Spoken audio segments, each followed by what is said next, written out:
ব্যবসায়ীর কাছে ব্যাট কর্মকর্তার ৫ লক্ষ টাকা দাবি, আদালতে মামলা ও মানববন্ধন।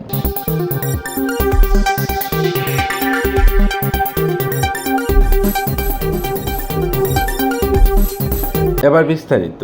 ব্রাহ্মণবাড়িয়া ব্যাট কর্মকর্তার বিরুদ্ধে আদালতে মামলা ও মানববন্ধন করেছে অতিরিক্ত অর্থ চাওয়ার অভিযোগে।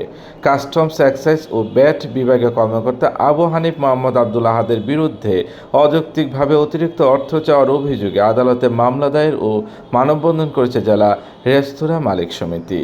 মামলা সূত্রে জানা যায়, কাউতলিস্থ হোটেল নমিতে অসময়ে গত ২৪ জুন ২০২৪ রাত ১১টা ৪৪ মিনিটে ব্যাট আদায়ের অভিযান পরিচালনা করেন বিভাগীয় ব্যাট কর্মকর্তা আবু হানিফের নেতৃত্বে ১০-১২ জনের একটি টিম।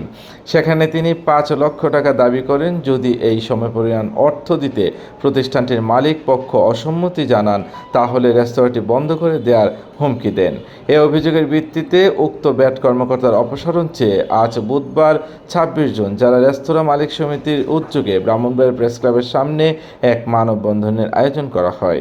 জেলা রেস্তোরাঁ মালিক সমিতির সভাপতি আলহাজ শাহ আলমের সভাপতিত্বে উক্ত মানববন্ধনে বক্তব্য রাখেন জেলা নাগরিক ফোরামের সাধারণ সম্পাদক বীর মুক্তিযোদ্ধা রতনকান্তি দত্ত, সমাজকর্মী কমরেড নজরুল ইসলাম, জেলা রেস্তোরাঁ মালিক সমিতির সাধারণ সম্পাদক ফখরুল হাসান, যুগ্ম সম্পাদক আব্দুল মালিক, অ্যাডভোকেট মাসুদ রানা, সাংগঠনিক সম্পাদক উজ্জ্বল চৌধুরী, সড়কবাজার মার্কেট কমিটির সাধারণ সম্পাদক আশিস পাল, নিউ মার্কেট কমিটির সাধারণ সম্পাদক আবুল কালাম প্রমুখ।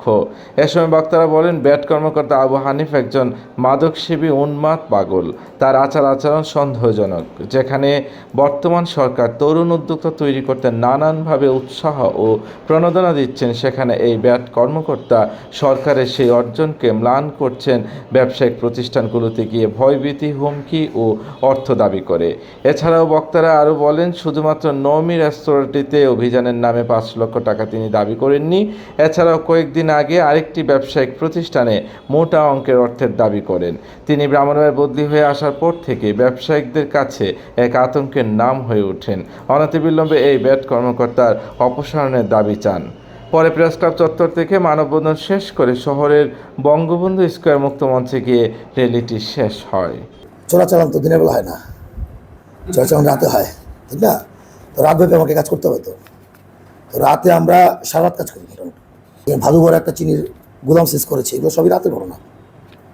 ওই দিনও আমরা যথারীতি কাজ করতেছি এবং ওই দিন সন্ধ্যায় আমরা কাজ শুরু করি, হচ্ছে ভ্যাটের কাজ করি, রাতে হচ্ছে চোরাচালান বিরোধী কাজ করি। যেদিন আমরা বেরোই ওই দিন ওইভাবেই কাজ করি। এখন যিনি প্রশ্ন করেছেন যে 11:44 আমি যেতে পারি কিনা, তার আসলে সরকারি কার্যক্রম সম্বন্ধে কোনো ধারণাই নেই। নন কমপ্লায়েন্টের বিপরীতে কিছু বছর শেষে কিছু অনিয়ম মামলা হয়।